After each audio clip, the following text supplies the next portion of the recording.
Olivier for initiating and really masterfully organizing this series of webinars.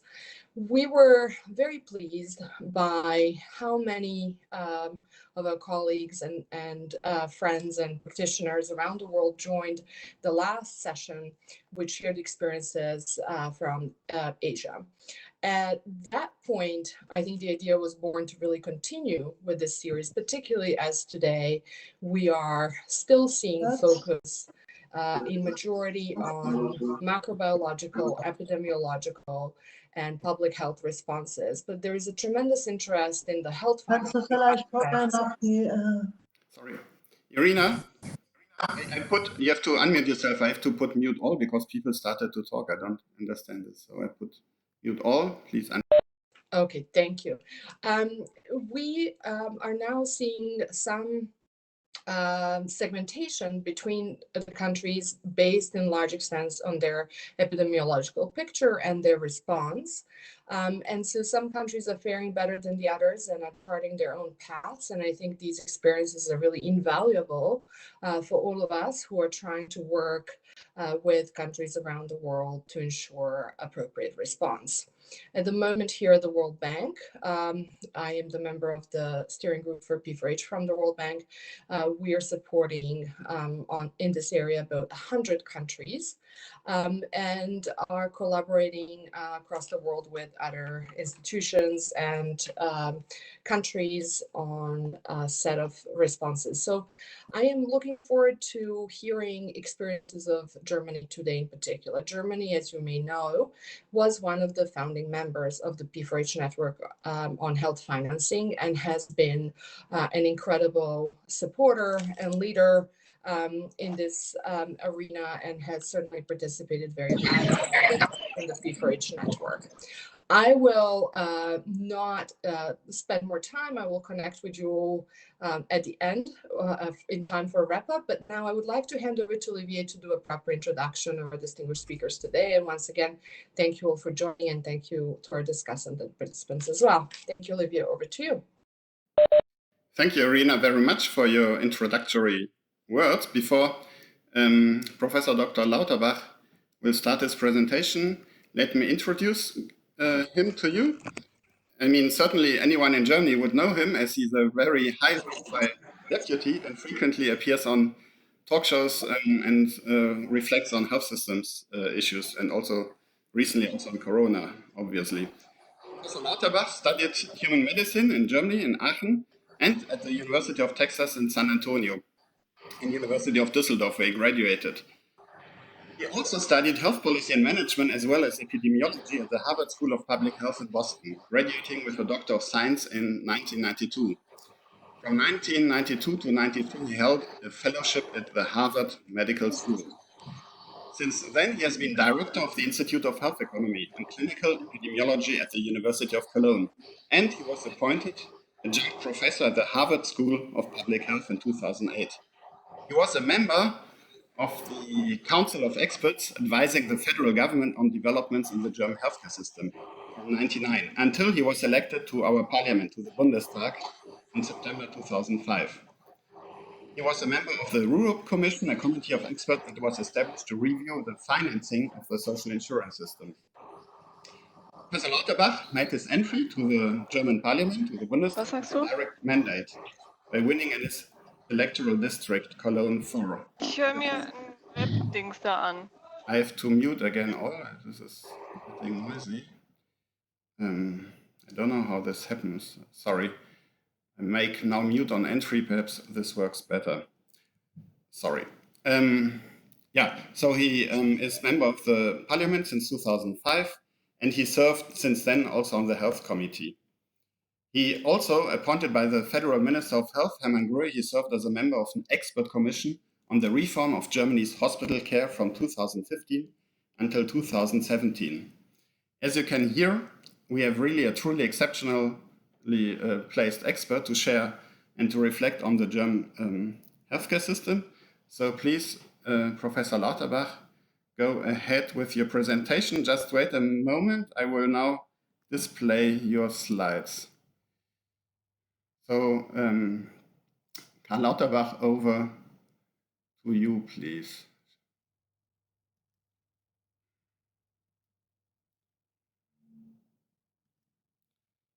Okay.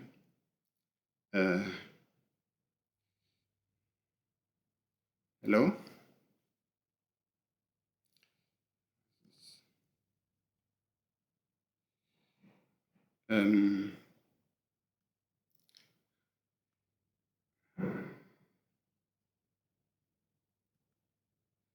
I've displayed now I've put your PowerPoint to be shared.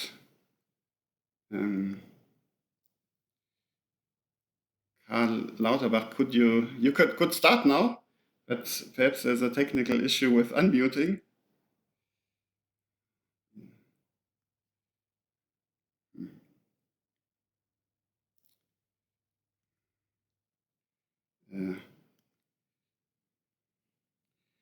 So let me try out. As you are calling in, perhaps this is an issue with unmuting for calling in.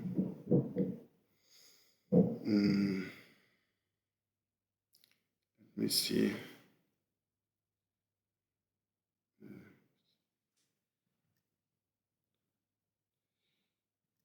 Mute on entry. Karl, can you try to talk? Hello? Hello?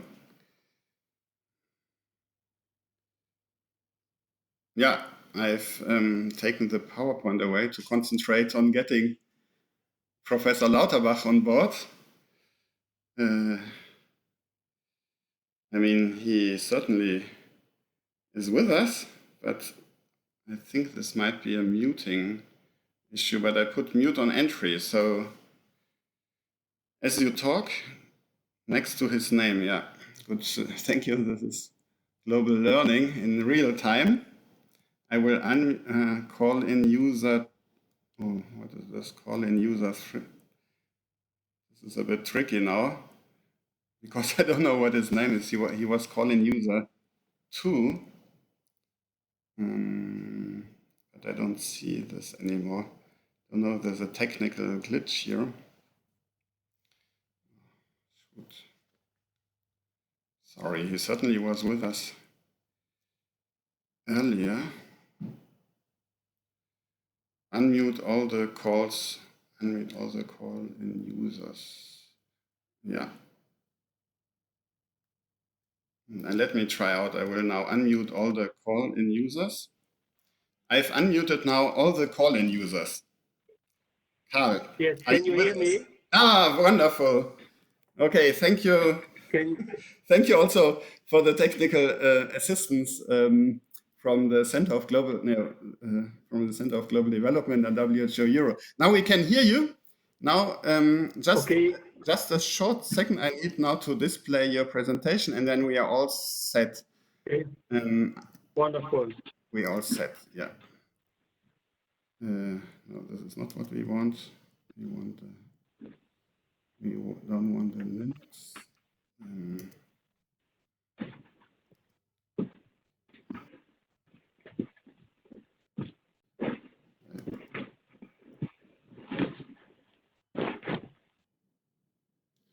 Okay, now, Karl, people can hear you. I certainly can hear you. And also the slides are being shared. So please go ahead. Thank you. Okay. Well, shall I start? Yes, please start and tell me when to move to the next slide.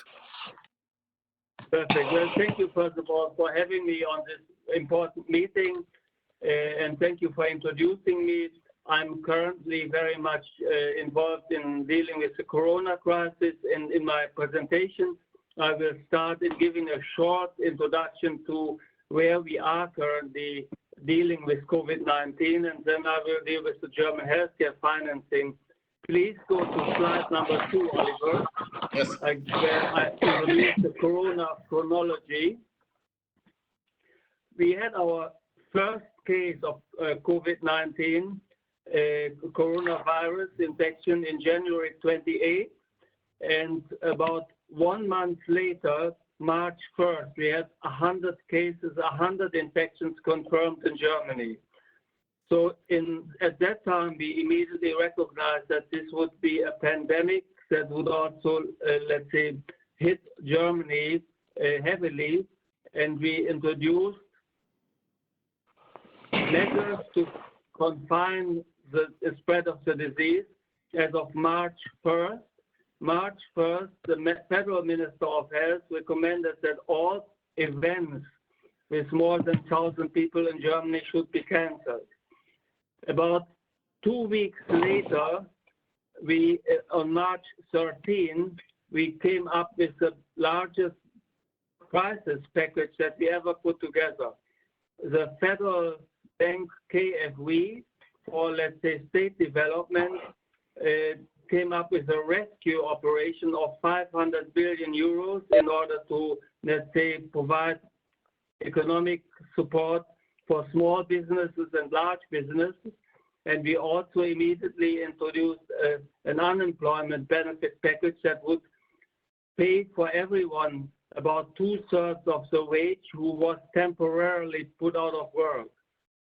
In March 16, so basically 2 weeks after we had 100 cases, we closed down Germany with a fairly rigorous lockdown. The lockdown was not as rigorous as it was in France or Spain or Italy, but was much more rigorous than the lockdown in Sweden. We basically closed all bars, clubs, discotheques, pubs, theaters, operas, concert halls, museums, cinemas, leisure and animal parks, playgrounds, and so forth. So all public life was closed, but people were permitted to go outside. They were permitted to leave the home.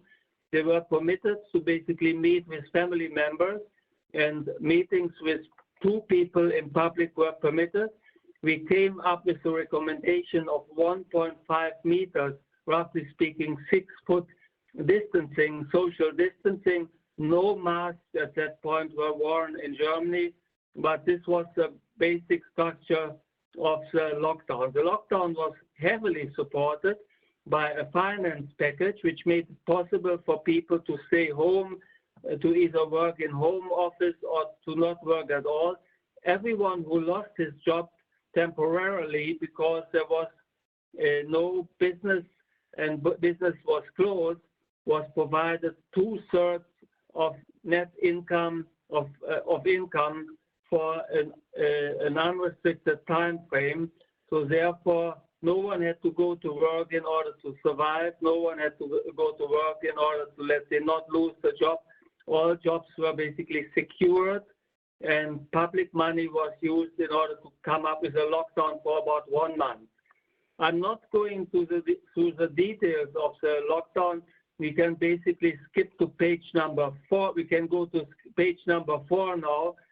The lockdown in general lasted for about 1 month. So it lasted from March 16 to April 20, roughly speaking 1 month. After 1 month, we, by that time, had been able to reduce the number of new cases considerably, so that we were able to basically ease the lockdown for the public. And we were roughly having about 1,000 new cases in Germany. We have 80 million inhabitants, so 1,000 new cases per day was the number of cases that we believed we were able to trace without a tracing app. That is the situation as of now. On page number 6, please go to page number 6. You can see that the lockdown worked fairly abruptly, and that we were able, as Spain, Italy, and France, we were able to reduce the number of new cases considerably. We have less than 200,000 cases in total by now, and we on average have between 700 and 1,000 new cases per day. The R value, the reproductive value, currently is roughly speaking 0.9. So we have less than 1 new case for all cases that are infected, currently infected. and we have been fairly successful in, let's say, reducing the COVID-19 death rate. If you go to page number 7, please go to page number 7. Here you can see that Germany did fairly well in reducing the number of deadly cases. The fatality is lower than in other European countries. In total, we have 8,000 people dead by now. That means that 1 in 10,000 Germans has died from the disease so far, and our, let's say, fatality rate is roughly speaking in the order of, let's say, 4 to 5 times lower than in Italy, France, and Spain. That can be explained because we were lucky to be able to come up with our lockdown before many fatal cases had happened. We were able to contain the number of new cases, that all new cases could be treated in high-end, all-out, highly qualified tertiary care centers. Our hospital system was at no point of the disease overburdened, overflowed with cases, so all new cases were treated according to the highest, according to, let's say, the standards that are, let's say, unlimited standards. So we were not in a position to basically restrict the access to care, and we immediately tried to test as many patients as possible. On average, we were able to test about 400,000 patients per week, and we have a testing capacity as of now of more than 1 million tests that we could do per week, but we are not doing these tests because the number of new cases has gone down to 700 to 900 cases per day. On page number 8, you can see the daily confirmed COVID-19 deaths, and by now we have a death rate which is lower than 100 deaths per day. So we have managed by and large to contain the disease, at least as of now, and we are trying to prepare for, let's say, avoiding a second wave in the fall, because we have substantially eased the lockdown. On page number 9, you see basically what we try to do in the future. We will have mandatory mask wearing in the public and also in public transport and in shops. And we have, let's say, we are preparing a tracing app, which will be a decentralized tracing app that will make it possible to follow up new cases and new spreads of the disease more quickly than we currently do. And we will invest in massive testing, in particular in schools, in hospitals, and also around new cases. So that is the strategy that we follow, which you see in this triangle: wearing masks and social distancing, testing, and the tracing app. That is how we try to prevent a second wave in the fall. I come to the second part of my presentation. Please go to page number 10. On page number 10, you see the general structure of the German healthcare system. We spend about 50% more in terms of absolute per capita expenditure than the OECD average, but we spend about half as much as the US. So we are somewhat spending-wise between the OECD average and the US in terms of total spending. In terms, next page please, page number 11. In terms of, let's say, the health expenditure as a share of gross domestic product, we spend about 11% of GDP on healthcare. This compares to 8.8 for the OECD countries and 16.9% in the US. So we are again here somewhere between the OECD average and the US. And if you go to the next page, please, page number 12, we have fairly low out-of-pocket payment. Most of the payment is paid by, let's say, mandatory contribution to sickness funds. We have public sickness funds, social sickness funds that are non-profit organizations.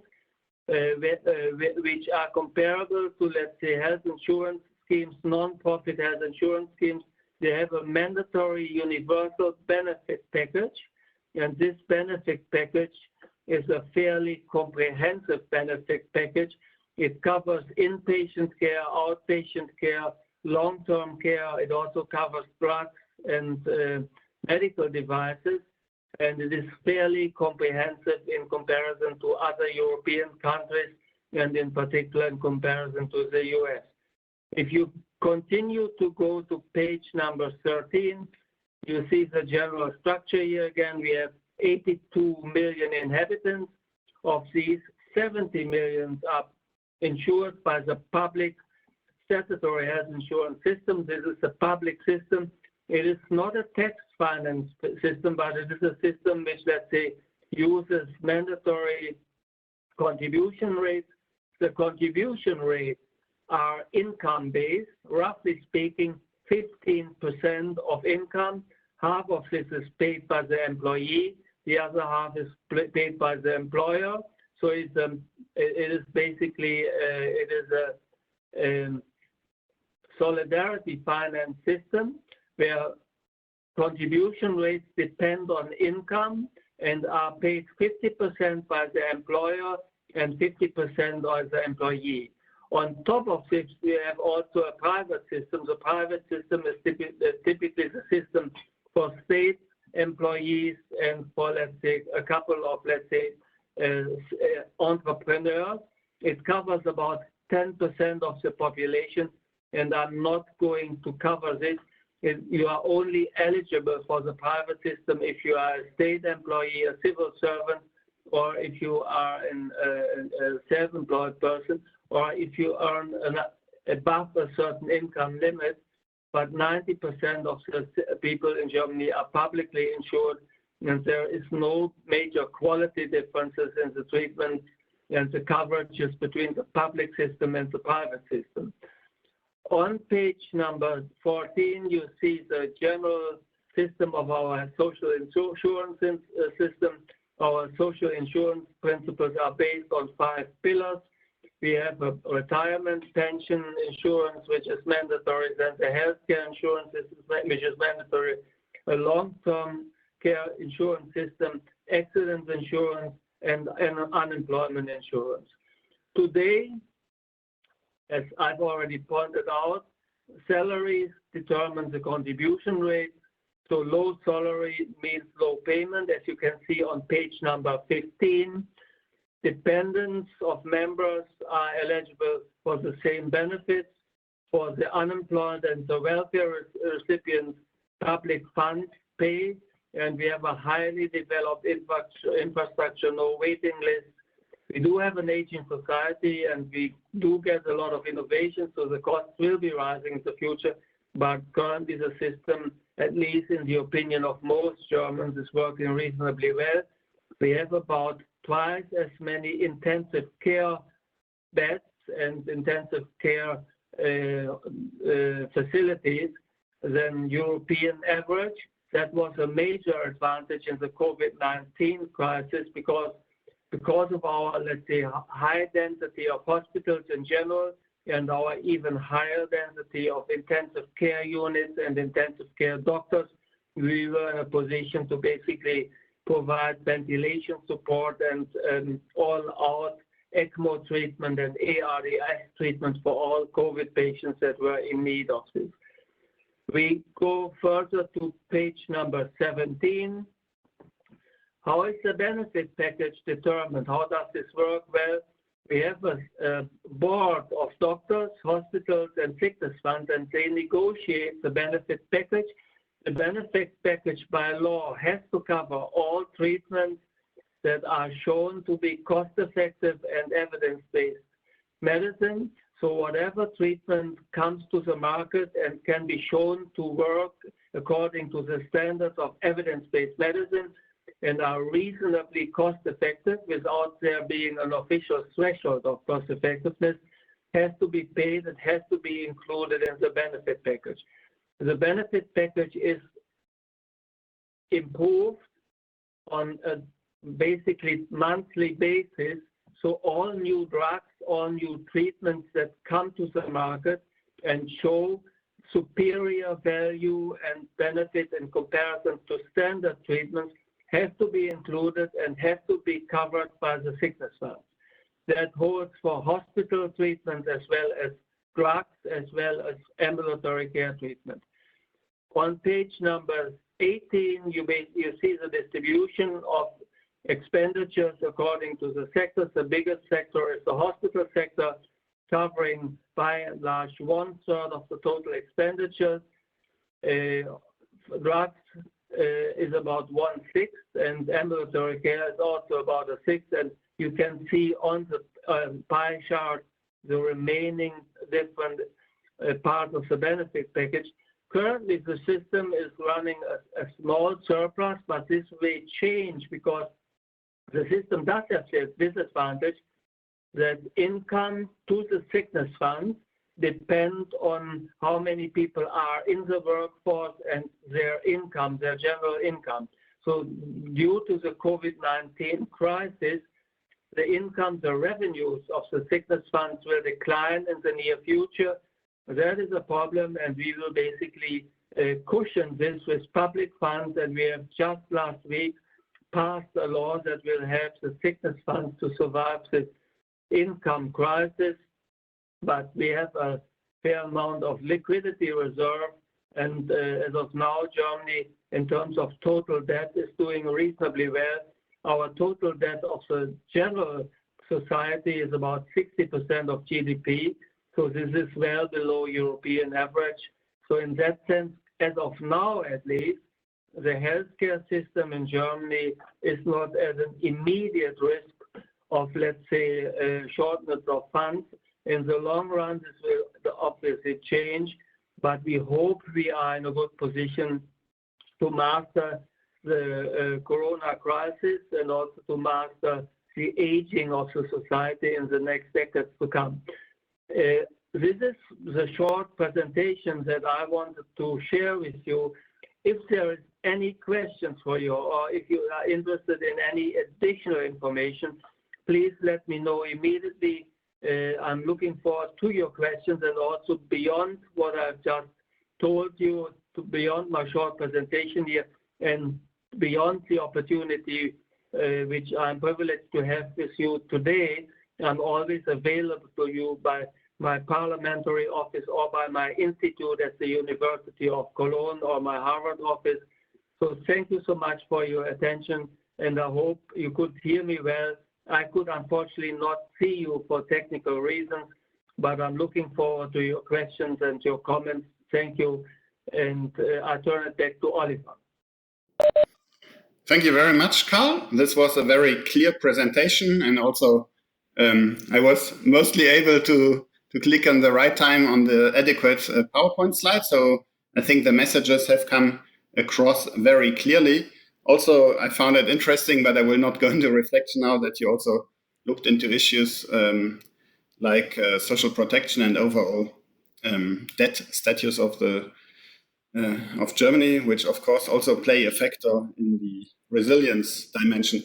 A question has already come up from Joe Katzin, but I would like to proceed actually with the next presentation of BMZ, of the German Ministry of Development Cooperation. It will be a short one, and then hand it over to the discussants, Melita Jakob and Amanda Glassman, to reflect on your presentations.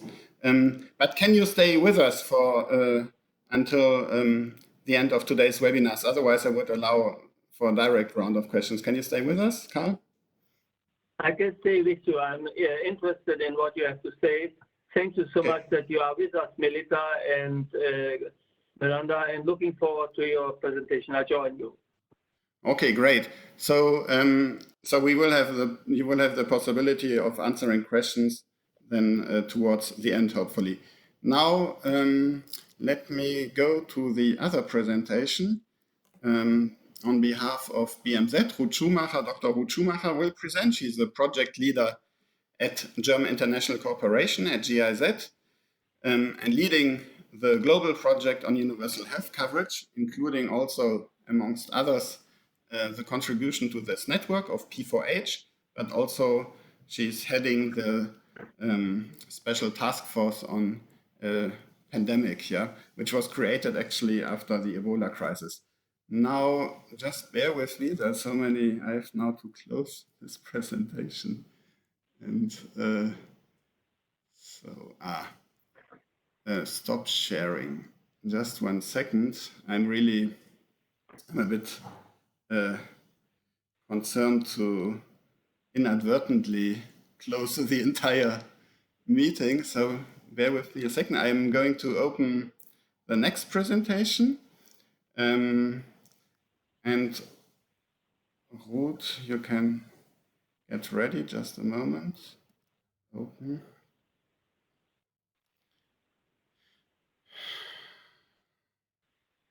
Okay. Good. So I'm now sharing the next presentation of BMZ and Ruth Schumacher. Ruth, can you please unmute yourself and start with the presentation? I unmuted myself. Hello, everybody. This is Ruth from Bonn in Germany. And this is a very short presentation to give you an insight on what the German government is planning or has been doing already in providing support for least low and middle income countries in times of COVID-19. It's a very short presentation because, as far as I understood, the main focus was on the German response, that is to say on Karl Lauterbach's presentation. So I'll try to keep it short. But I think it rounds the webinar quite well up. Please go to the next slide. This is just to give you a very rough oversight on the German development assistance contribution, which has been going up from year to year, so continuously high, and Germany is the third largest donor in health overall. Next slide, please, Olivier. This is an overview on the bilateral and regional programs of German bilateral cooperation in health as of 2019.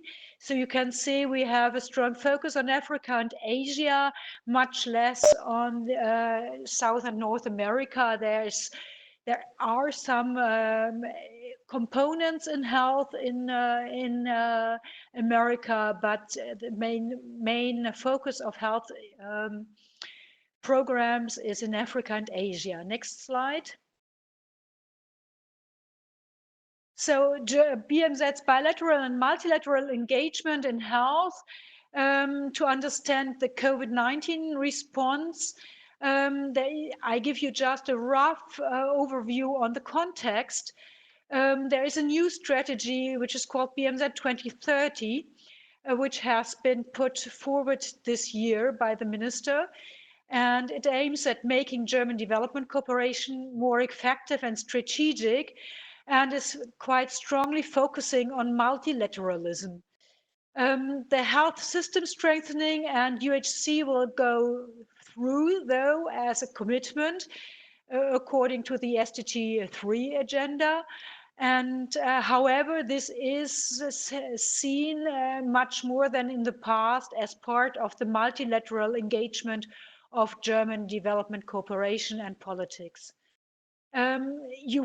Probably most of you have heard about the Global Action Plan for Healthy Lives and Well-being to achieve the SDG 3.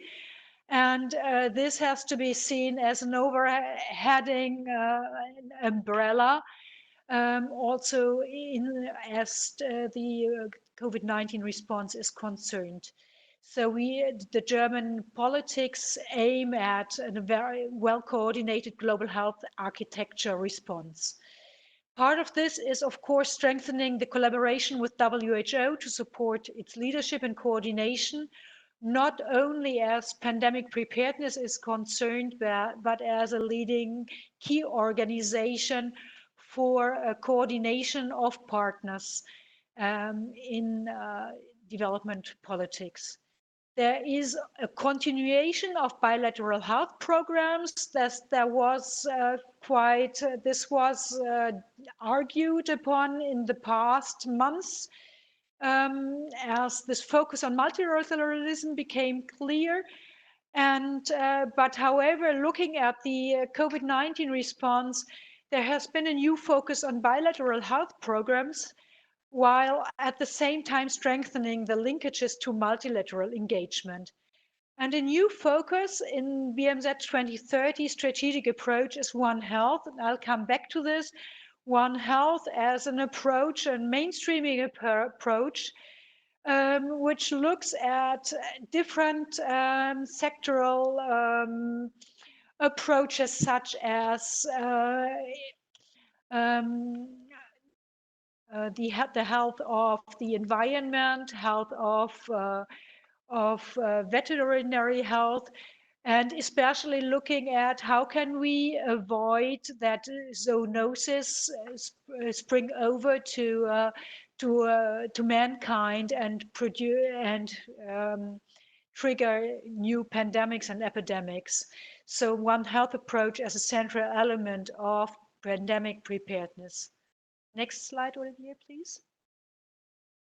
So now looking at the COVID-19 response, there have been, as part of the immediate responses, two branches. One is the immediate bilateral regional response, and on the other hand, the response as part of the multilateral engagement. Here on this slide, you see the bilateral and regional response. On the one hand, health funds which have been reprogrammed as part of the bilateral engagement, as countries Cambodia, Cameroon, Ethiopia, Kyrgyzstan, Cambodia, Malawi, Nigeria, Nepal, Liberia, Tajikistan, and Togo, but also as regional programs in the EAC and ECOWAS are concerned.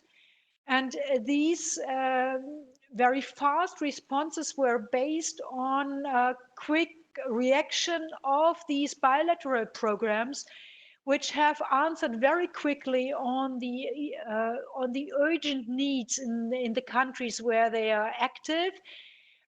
Responses asked for by the national governments, and have together with the BMZ made it possible that health funds could be reprogrammed very quickly towards the COVID-19 response in these countries. So many of these activities have already started and have very quickly put forward diagnosis centers, protective equipment and trainings and so on.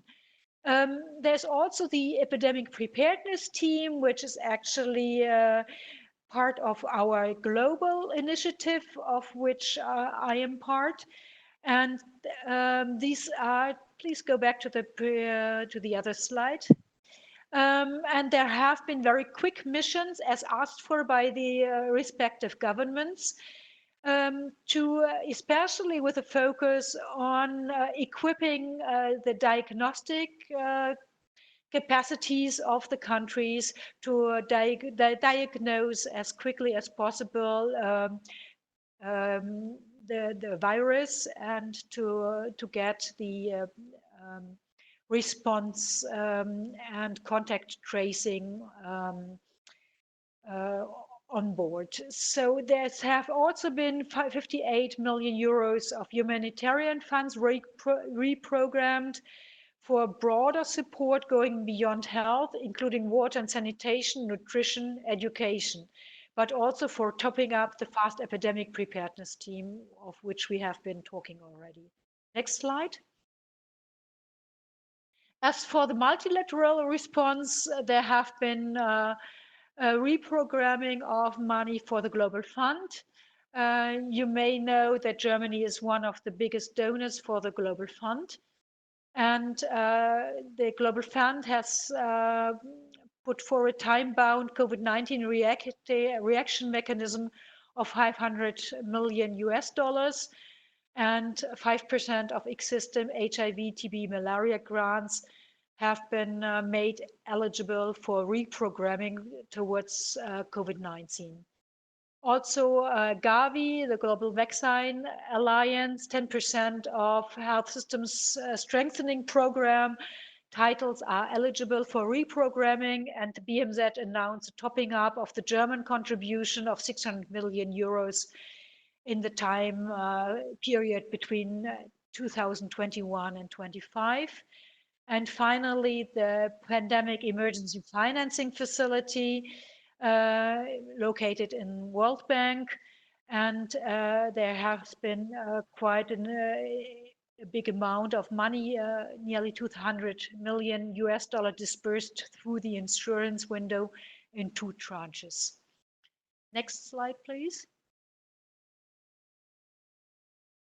So this is actually the last slide before putting forward some of our questions to the community. And this is the overall package, which goes far beyond health, and which is a 1 billion euro package of the medium-term COVID-19 response through the redirection and also additional funds from BMZ. And besides health and pandemic control, of which we have been already talking, there are other focuses like food security and basic food services, stabilization of fragile regions affected by displacement and refugees, social protection, securing jobs in global supply chains, additional economic support for enterprises and key industries such as textiles and tourism, government liquidity, international cooperation. I will not go into details of these different columns of the package, just to give you an idea of where the German response goes far beyond the health response as COVID-19 is concerned. And on the last slide, you have some questions, but I would suggest that we first go into the discussion on Karl Lauterbach's presentation. Our questions to the community is what role for the One Health approach to play. What are your recommendations to us as a sector initiative, but also to BMZ as the One Health approach is concerned, which is a very ambitious approach actually. How to better link bi and multilateral engagement, which is a key discussion area in German development cooperation these times, and what role for a network like P4H to play in this overall picture. Thank you very much. Thank you very much, Ruth, for this additional presentation on what Germany is doing in the international cooperation arena. And I think, yesterday also Merkel speaking, our Chancellor, or the German Chancellor, speaking to the World Health Assembly, really highlighted in her speech the importance of continuing to invest in health system strengthening for really also building up future resilience vis-a-vis pandemics. So this, just to also say this, World Health Assembly also this year full of surprises with the 2 billion announcement of China. So we all stay tuned on this, I guess. Now, there were already a couple of questions coming up. Some have been answered in the meantime by the presenters as we go, I see. And I think some of them have been well noted also by the discussants. So without further ado, I would like to hand over the next the next contribution to Melita Jakob from the World Health Organization and responsible for the Euro region. Melita also graduated from Harvard School of Public Health, as far as I'm aware, and she's been overseeing the WHO Euro region in health financing for really quite some time. And in this, she has a unique overview of what the health financing challenges are both for high-income countries, such as Germany, and what potentially other countries can learn from this, but also what the issues are for low-income countries, as Tajikistan, for example, is also part of a regional portfolio.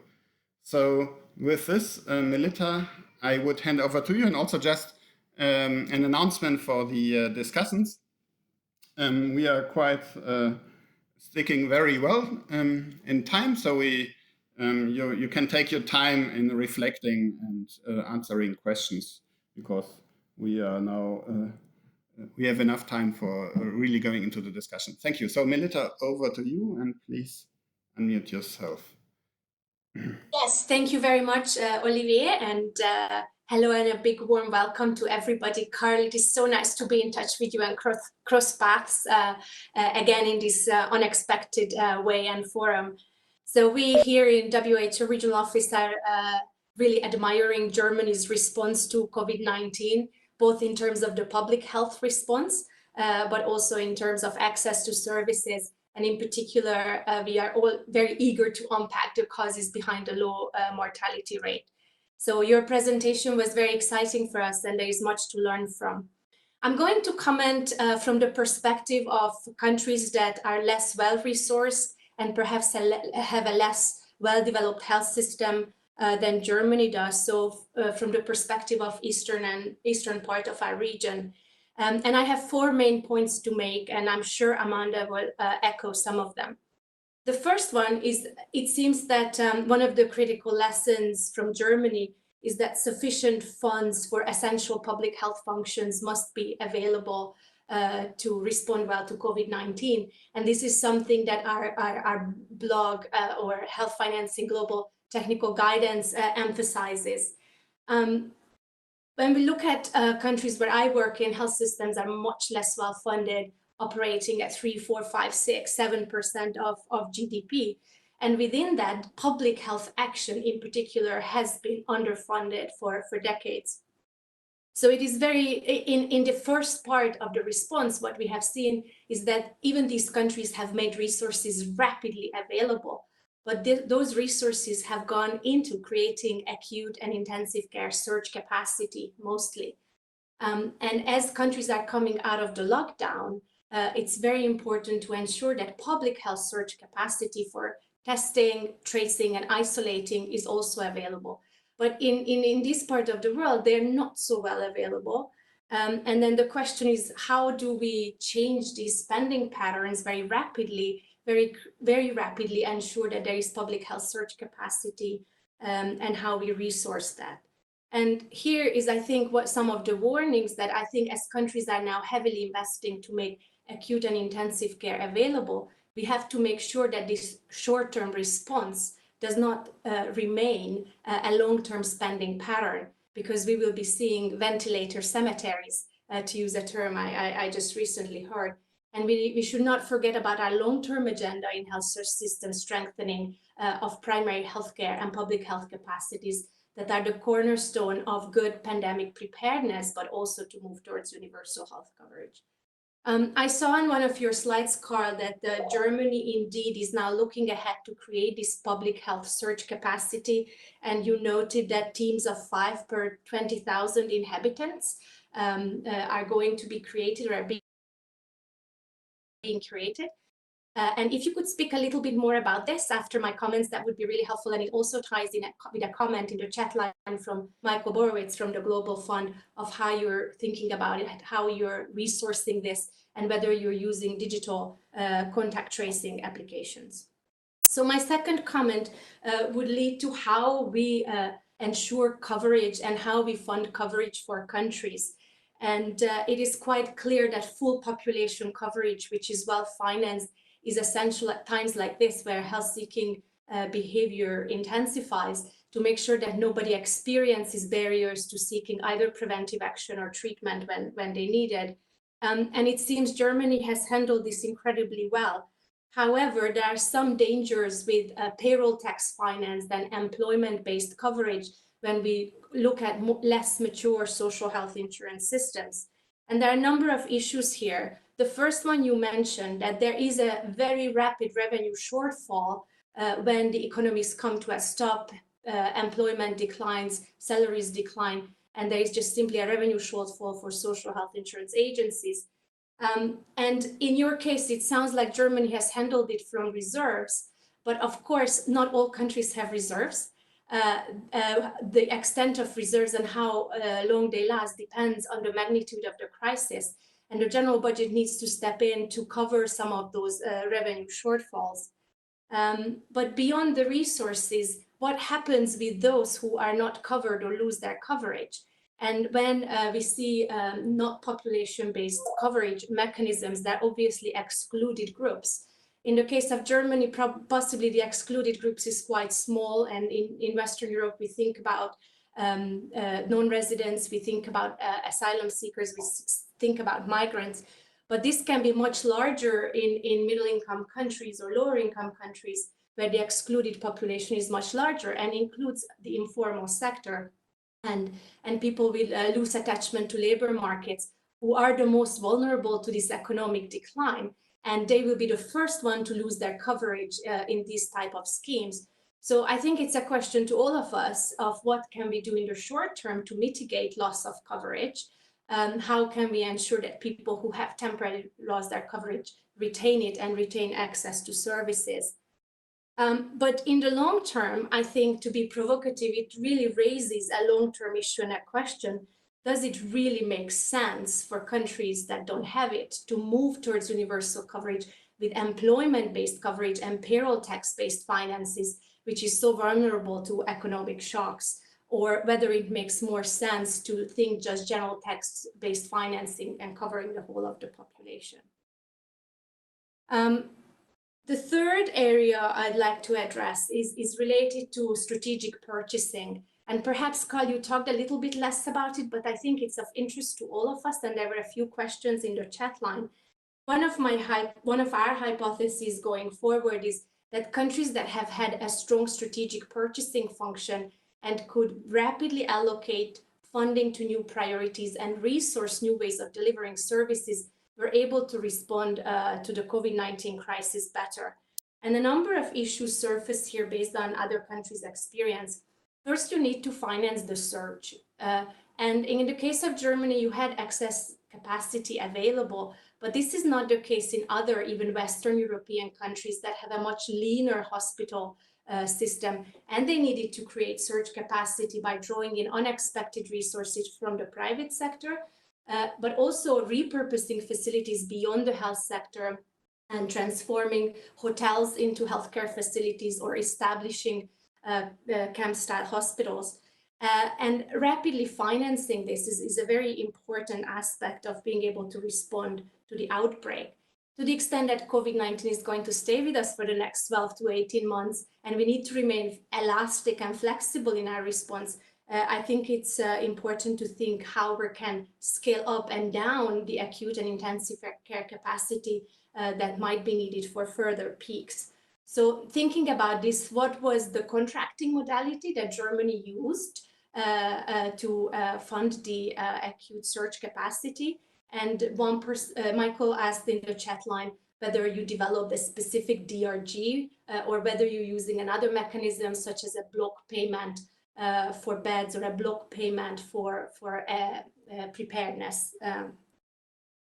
Within strategic purchasing, I think for me, a really interesting question is we are seeing an unprecedented reconfiguration of non-COVID related health services. So obviously countries have canceling, postponing electives, but even more importantly, they're moving the delivery of essential health services to phone-based and telemedicine platforms with very rapid adaptation. And the question is, how do we pay for this? How do purchasers pay for it? And how do we reflect it in the statistics? We are seeing in a number of Western European countries that the contracts are accommodating this, paying the same amount for a phone-based or telemedicine consultation for the same topic as physically would have been. But for example, do we include this in capitation payments, et cetera, et cetera? I think that's a very interesting question. I don't know if Germany has any experiences on this. The third one relates back to my first point. How do we pay for public health surge capacity? Because we're going to now really need to multiply the tracing abilities. How do we pay for that? And I think quite a few countries would like to know specifically the answer of how you whether you had a special approach with private providers. And then I come to my last point, which is related to governance of the system. To operate health systems in this COVID world, the complexity of governance mechanism has really increased. And that is because the COVID-19 governance mechanism, a whole of government governance mechanism in most countries. And within this, what's situated. We hear and see you well, Melita. No issue. I'm sorry, my screen went blank. And No, within this, what's situated is the governance of the regular service delivery network that's organized national, regional, district, etc. level. And how does that link to the governance of health financing, especially when the reconfiguration of services is driven from a public health services perspective, and how we link that? What we're seeing in our region is there are a few countries where the governance between service delivery and health financing, or let's say Ministry of Health and the health insurance or purchasing agencies, is not particularly cordial or partnership based. And they have a much more difficult time to respond efficiently and ensure proper funding is flowing to the reconfiguration of services that are needed. So if you have any lessons on that, I think that would be really helpful. This would be all from my side. And what I will now do is, in the chat line, I'm going to share with you all 3 resources that you might find valuable. One is our global technical guidance on health financing. The second one is the technical guidance for the European region, where you will find some of my comments very well reflected with some country examples. And I will give you the link to the European Observatory that has a response monitor where you can look at the responses documented of different countries. Thank you very much. Thank you very much, Melita. This was really informative and very, broad in its coverage and depth. And personally, I experienced some fatigue from all these digital meetings. But again, this today shows it would have been very difficult to bring all of us together in real presence, and would have made much more planning necessary. So it was fantastic you could join. Thank you. So I appreciate you already picked up on some questions from Carl, but you also gave him back some questions. There are more questions also to Carl, but I suggest now to move over to Amanda Glassman, and then we'll see which questions are still open. And we have time also. I can foresee that we will have time to go through the question. There's also a rich set of questions, actually, going back to the presentation of BMZ, somehow intellectually quite challenging, actually. So I'm looking forward also to this discussion. But for now, over to Amanda Glassman. Amanda Glassman is the vice president of the think tank Center for Global Development, based here in Washington, DC. And she's one, at a global scale, really leaders and thinkers on health financing. And recently, the Center for Global Development has also produced a lot of analytical think pieces on what the COVID-19 crisis means also for low and mid-income countries. So I'm really glad that Amanda agreed to also join this session, and also she also seems to know Carl and Melita. So Amanda, over to you, please. And thanks for being with us. Thank you so much, Olivier. And sorry that I have to wear my gamer headset, but it will improve the quality of the sound. And wonderful to be here with Dr. Lauterbach and Jakob, because I see that we are all graduates of the same university. So that is probably a sign that we're not diverse enough. But in any case, thank you so much for the opportunity to speak today. I wanted to start with one point that Carl made about the German response. He started with all jobs are secured, income from employment is secured, and that enabled people to stay at home and observe the lockdown. And I think, of course, we're from the health sector and we always think of a health response first. But if you think about what is the main obstacle to reducing exposure in low and middle income countries, it's the impossibility of not going into the labor market to work to gain income, because so many people are in the informal sector. So many people depend on that labor income to be able to survive. And the scale of the assistance that was provided in Germany for this purpose is very large. I think I read somewhere that Germany's virus aid is more than half of the total expended for the entire rest of the European Union. It's significant. And yet they have a quarter of the deaths of France despite this more flexible lockdown. And I suspect it is around this issue on the ability to stay home and to decisively lower the transmission rate. And I'd be interested to know what share of GDP is going to that piece of the response, so people have a sense of what the magnitude is. I mean, I wonder, of course, I know that cash transfers and other kinds of social assistance interventions have increased enormously. There's a colleague of yours at the World Bank, Ugo Gentilini, who's putting out a weekly update of all of the social assistance and cash transfer programs around the world, and has found a doubling of their coverage, but they started from an enormously low base. So I guess my question is, do we need to supersize the World Bank or like organizations to be able to finance cash transfers for a very large share of the population for a time? It's expensive, but it's not enormously expensive, because we're talking maybe 8% of the GDP of these countries, which is what the sort of order of magnitude looks like in the EU. Is that something we have to think about for low and middle income countries as part of this response? Maybe as a starting point for the response. It's just food for thought.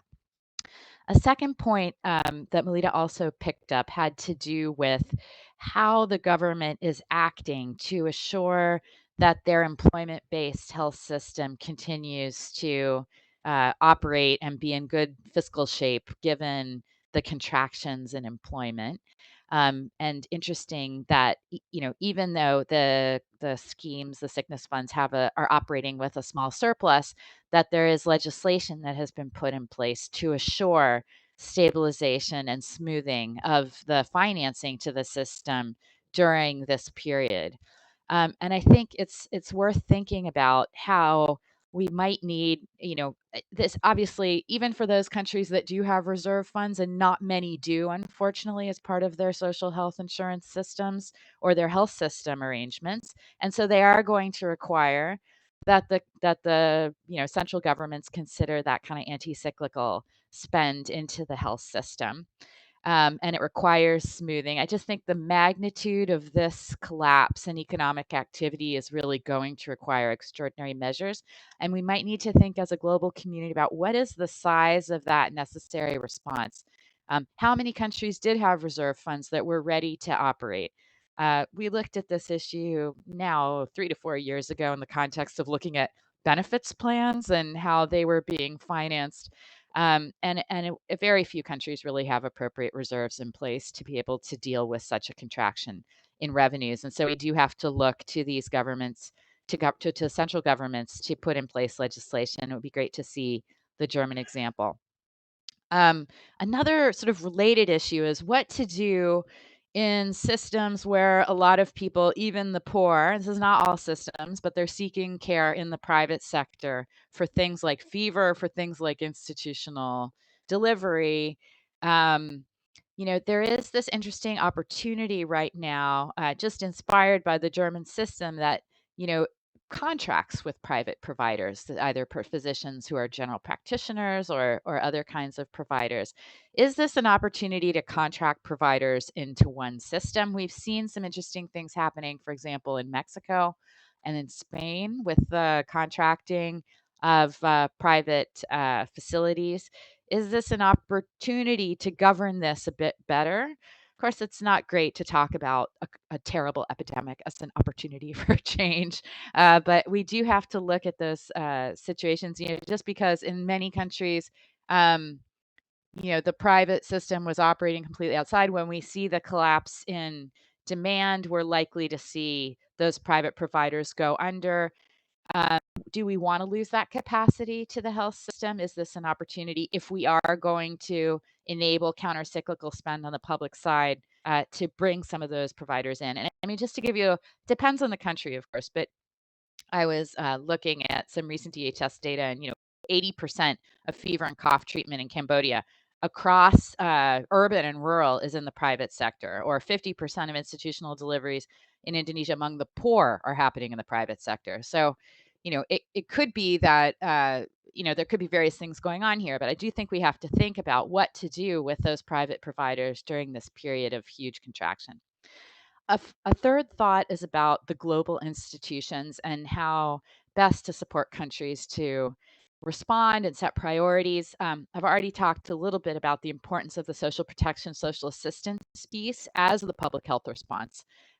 Similarly, water and sanitation obviously is of great importance, and probably those two may come at a different order of priority even before we talk about the health system. And I'm really concerned about the ventilator cemetery that Melita was responding to, that she mentioned, and the lack of funding historically to public health. Even in a region, I worked for a very long time in the countries in Latin America, and public health never made it above 2% of budgets in so many cases.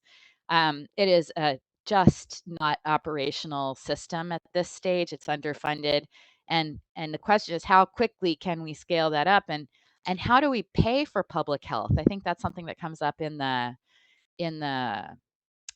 comments section. In general, what has been happening, there's of course the vertical programs like immunization that are a big part of public health response, but many times countries just decentralize the public health budget down to municipalities and states, and they had varying ability to use the money as well, and we're sort of all over the place. So I do think we need to map what's going on with public health infrastructure in a lot of countries, and see how we might pay for rapid increases in the operativity of those kinds of programs. Finally, I'm really concerned about the data. There have been a lot of articles this week about how is it possible that Sub-Saharan Africa has missed out on, or there's something about Sub-Saharan Africa, maybe it's the age structure, maybe it's climate, but we're not seeing cases and deaths. And I wonder how much of that is due to just the totally inadequate reporting on deaths. The incompleteness, the very slow speed of reporting of deaths make it very difficult to understand what is happening. And even in Latin America, the reporting on deaths are coming from funeral homes, not from the health system. I think this is also, opportunity is the wrong word, but this is a moment when we really have to focus on the basics of the health system to be able to know what is going on. And then a final word about aid coordination. Does anybody know who's doing what in each country? It's hard to say. This is like the inevitable problem, except now that it's happening in every country around the world. So I mean, just be interesting to hear from the participants whether we are really joining up the response and support of developing country governments. Do they have sight of all of the different funds and pieces into their system? And back to Carl, I do want to know the answer to the question about what happens with routine health care, how to sustain services like basic immunization, what has Germany done? And then the issue of exposures and spread that's related to the health facilities. I think that's incredible that in the UK, 20% of cases are from exposures in health facilities, not even talking about care homes, but in health facilities. How is it that, did you avoid that? Were there special measures taken?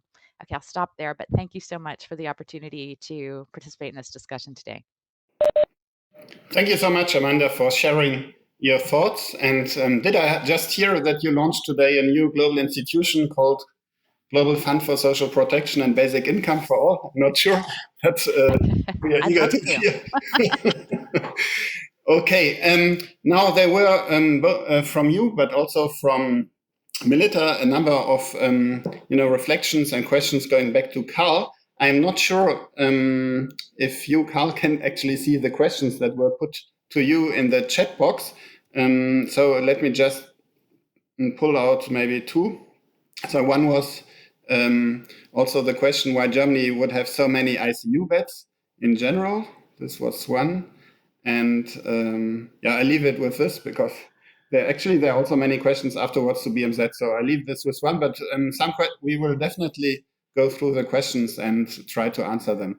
So now I'm unmuting you again, Carl, for reacting to these discussants input. I'm not sure if you're user 3 or 6, unmuting the two of them and hoping that. Okay, please, Carl, go ahead. Thank you. Thank you. Can you hear me? Yes, we hear you very well. Can you hear me? Yes. Okay. Thank you so much. Thank you so much for the presentations, Melita and Amanda, and also for the generous questions. I tried to answer the questions that you posed. First of all, we in Germany understand very well that that this is a long-term dance. Basically, the strategy that we are following here is the famous hammer and dance strategy. So we are now in the beginning of the dance mode, and we initially even wanted to continue to the lockdown. I recommended that we continue the lockdown for a couple of additional weeks so that we would be able to come down to, let's say, 100 new cases or less per week. That would be, let's say, the strategy that South Korea has taken, but we opted against this. This is a long story, but nevertheless, we want to try to have the R value consistently somewhere between 0.5 and 0.75 at a fairly low number, at a fairly low total number of new cases. Roughly speaking, that would mean that at the end of the pandemic, if the pandemic goes on for 1.5 years, we will have a one-digit percentage of the population having been infected, but more than 90% of the population, we aim of not getting the infection before a vaccination comes across. So that is the strategy. We understand very well that this is only possible if you have, let's say, a well-accepted tracing app available by for the population, because the studies from Fraser and others in Oxford, but there's also similar studies from the University of Utrecht, they have shown that it is not possible with, let's say, manual standard contact tracing to get in front of the wave. You are always running behind the wave. So a decentralized tracing app, which is, let's say, a tracing app that does not use personal data, which is basically employed by an app on your smartphone, which is, let's say, capable to be run on all iPhones and all Android systems, a decentralized and anonymous app. That is what we basically rely on, and we will gear towards 5 per 20,000 contact tracers in the population. So for a district of 100,000 people, we will then have 25 contact tracers. Together with the app and with massive testing around the new cases, we believe we will be able to mount a public health response in combination with, let's say, high quality masks. We currently invest massively in the production of surgical masks of high quality and FFP2 masks in Germany, and we will most likely be able to produce more than 1 billion of these masks per year. We are currently building the machines. The machines are built in Germany in order to become self-sufficient in the production of high-quality, high-end masks for the population. So the public health strategy will be high-quality mask wearing in all public spaces, in particular in, let's say, at work and in restaurants and in shops and in public transport, to have contact tracing with a high-quality decentralized app, and to, let's say, invest in public health contact tracers, roughly speaking, 5 tracing people per 20,000 inhabitants. All of this is paid for by public money, which is for which we came up with a law, taxpayer money. It does not burden the sickness funds additionally. but it is basically a public health response, tax funded by the government in terms of an emergency law that will last for as long as the pandemic lasts in Germany, which has no limit time-wise for the next 2 years at least. Where ventilators and so forth were available in Germany, and we bought 10,000 additional ventilators. So if we do have a second wave, we will have a total capacity of 50,000 ventilators available for 80 million people.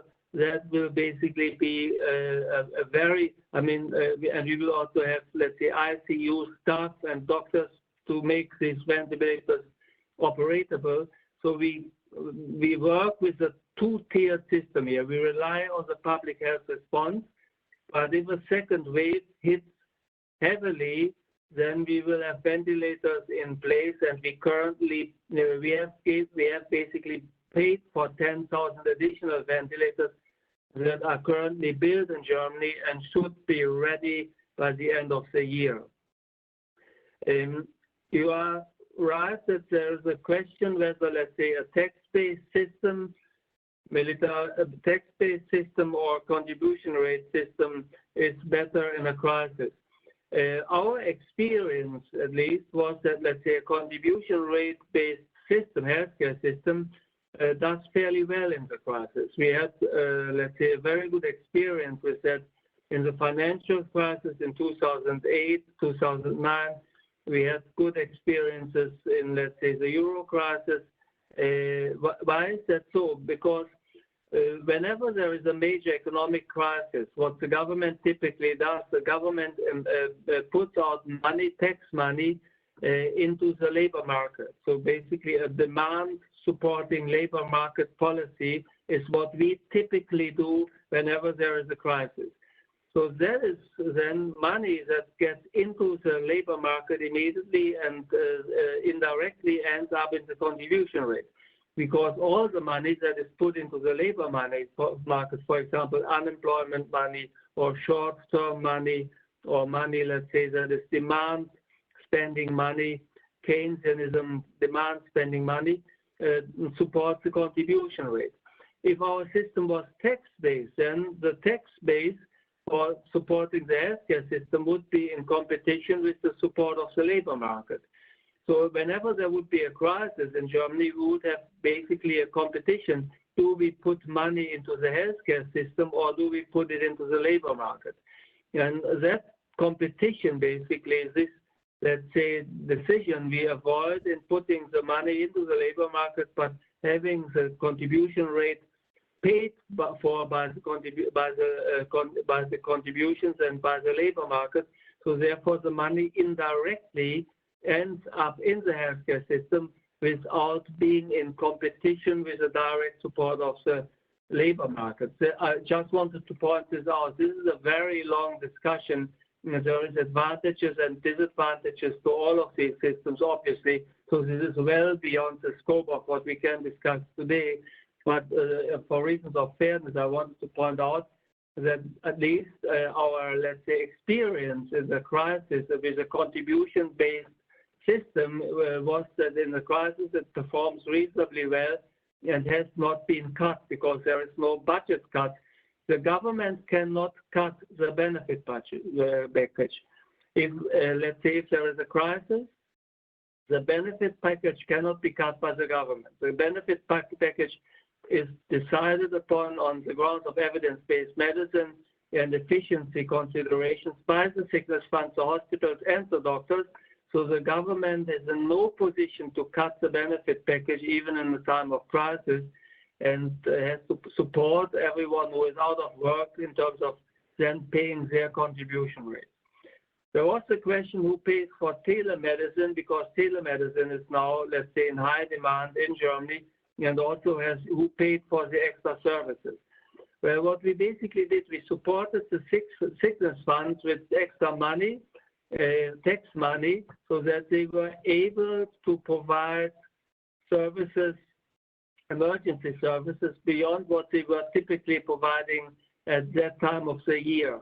So, and we also paid for, let's say, services that were, let's say, not used, but could possibly be used, basically for the, what you would call the reserve services. So all hospitals were given 500 euros per day for, let's say, COVID-19 treatments, and there was additional money put into a system. It's a little bit a complicated decision, but we made sure that telemedicine services have to be paid for by the sickness fund, and we supported the hospitals in making sure that their budgets would not be cut because of the COVID-19 crisis. Coming back to Amanda's question, first of all, I could not agree more with you that it is very important that the employees, they need money, they need support, financial support in order to be able to stay home. Because if you have to go to work, if you have to take risks, if you have to spread the disease because there is no alternative, because companies depend on you or the companies demand you to come into work, and you have no alternative because there is no stay at home money available to you, no short-term unemployment money available to you immediately, then you cannot really mount a public health response to the disease. I think that this is at least in part of what I understand was a problem in the US, because many people actually had to work.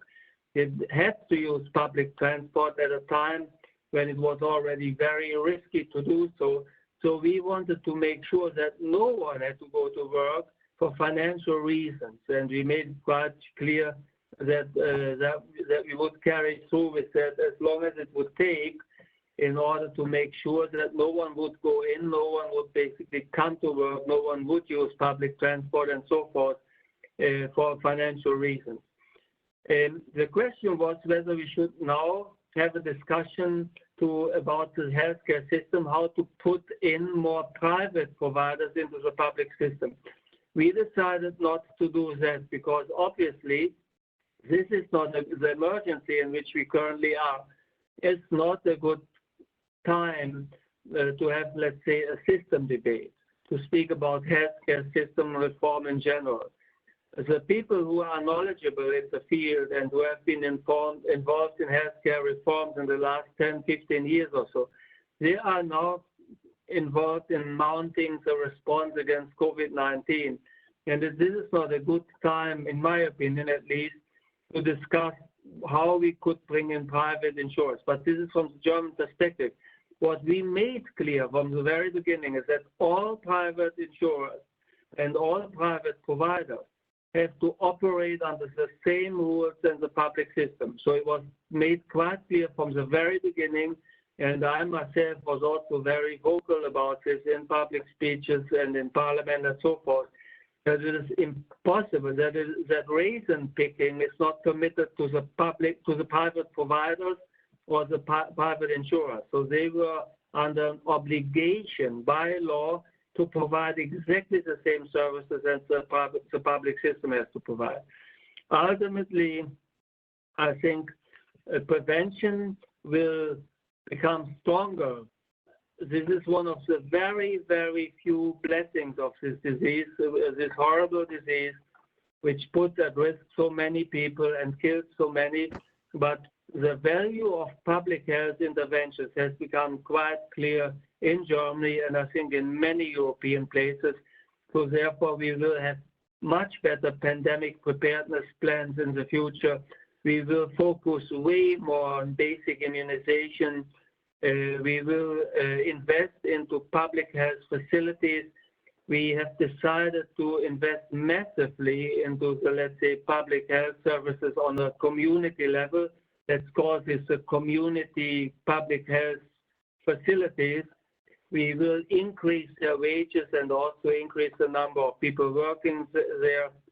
And ultimately, the question, Oliver, which you put from the floor, why we had so many ICU beds. Well, in Germany, ICU capacity has traditionally been high.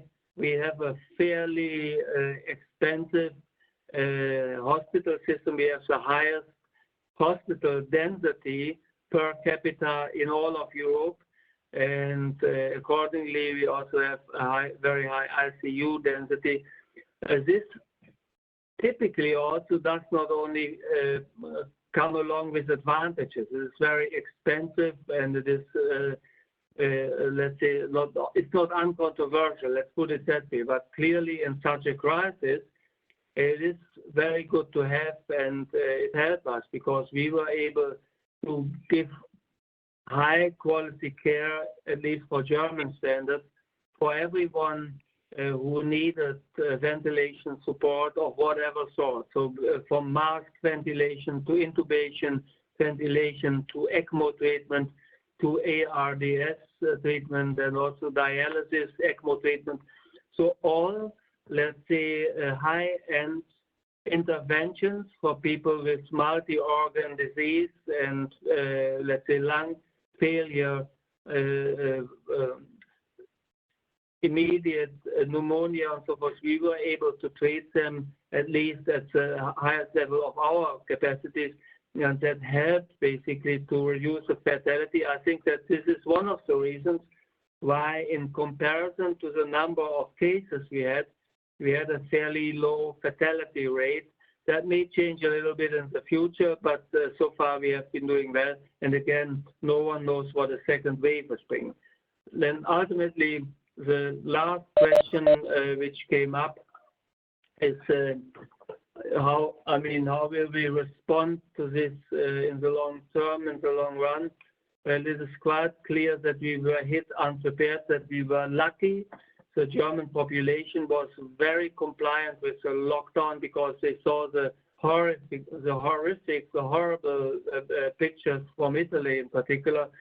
So it is, in my opinion, also fair to stress that Germany was lucky in the, let's say, in response to the disease, because there was a high awareness how difficult that can become, and the population was very eager to follow the recommendations that we put out, and we are now currently investing in all forms of, let's say, pandemic control, including support of companies, startups that, let's say, get into the vaccination business, that try to come up with vaccinations. We invest in bigger vaccine companies so that we have the facilities available if there ultimately is a vaccine, that it can at least be produced to the degree we need it for Germans in Germany. And there's also massive investment in testing capacities so that we will be able to do more massive testing around schools, hospitals. Coming back to the question why we didn't have a spread in the hospitals. Well, first of all, we did fairly intensive testing in hospitals, and number two, since our hospitals were never really over flooded with patients, because we had a reasonably limited number of new patients, and we were able to spread these cases over many facilities, there was a somewhat lower infection risk for the people in the hospitals and also for the staffers. But we had a couple of cases, but in comparison to other countries, we were lucky.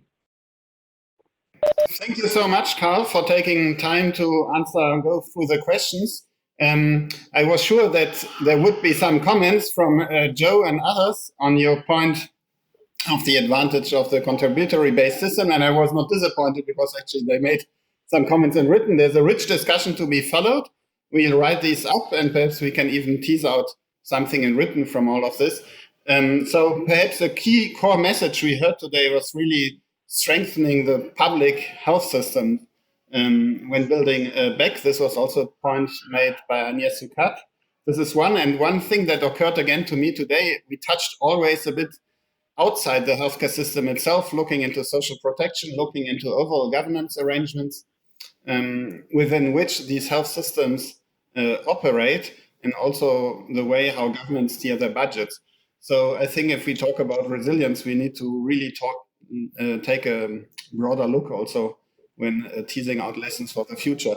With this, we cannot, unfortunately, due to time is over, so I have left already. So the questions related to BMZ and German Development Corporation we will answer in written. And for closing. So from my side, I would already like to thank you all. I would like to give the word to Irina Nikolic, our chair of the session, for some concluding remarks. Thank you. Over to you, Irina, please. Thank you, Olivier. Thank you, Carl, Ruth, Melita, Amanda, and all the participants, particularly those who have asked really great questions, and keep them coming. So building on, Olivier, what you've just said, I think we've heard excellent presentations of the both German system and the COVID response, both at home and globally. And I think we've heard about the importance of financing health, both in terms of health financing as well as in financing outside of health, financing the health of the people, whether that's through labor markets, through support for the compliance, which was so important in Germany, and so on. It's clear we have to shore up the basics, invest in health, and buy the right things. So I was quite impressed by the description of the comprehensive benefit packages that include long-term care in Germany and that work for people's needs at a time when they're needed. We also talked about the importance of all hands on deck. Countries, labor markets, organizations, that are global in its reach as well as regional and international collaboration. And we talked about adopting the ways that we work together. Ruth talked about BMZ 2030, and we would love to get into that a lot more. And I know that you will send the questions out so we can hear more about German strategy going forward. I think what is clear is that we will have to also adapt the way that we do our supply chains, that we manufacture PPE, that we invest in public health systems, but fundamentally also, I think as Carl reminded us, we are adapting our mindsets as well. And we're adapting them around the value of public health. Finally, we cannot do it alone. Reminders around One Health, role for the private sector, role for all the sectors outside of health, as well as for all of us practicing in health systems. And then, of course, importance of collaboration and sharing our experiences. We've heard from South Korea and China, from the Asian continent. We've now heard from Germany and European continent. Olivier, maybe over to you to say what the next one is. I think we might stay in European continent for the next one, but I don't want to reveal any secrets without you. Thank you again. Yeah, thank you again, Irina, for these concluding remarks. And this is just to alert already, as Irina said, that the next webinar of this kind will be with France. And we are lucky to have a former Minister of Health that is willing to share experience of France. And we want to enter a more in-depth conversation also with some low-income countries in sub-Saharan French-speaking Africa. So stay tuned. And for now, I wish you a good day or good evening, wherever you are, and looking forward to seeing or hearing you at the next webinar. And we'll promise to send back answers to the questions that could not be answered. So thanks again. Have a good day, everyone. Bye. Thank you. Bye-bye. Thank you very everyone. much. Bye-bye. Bye-bye. Have a great day. Thank you.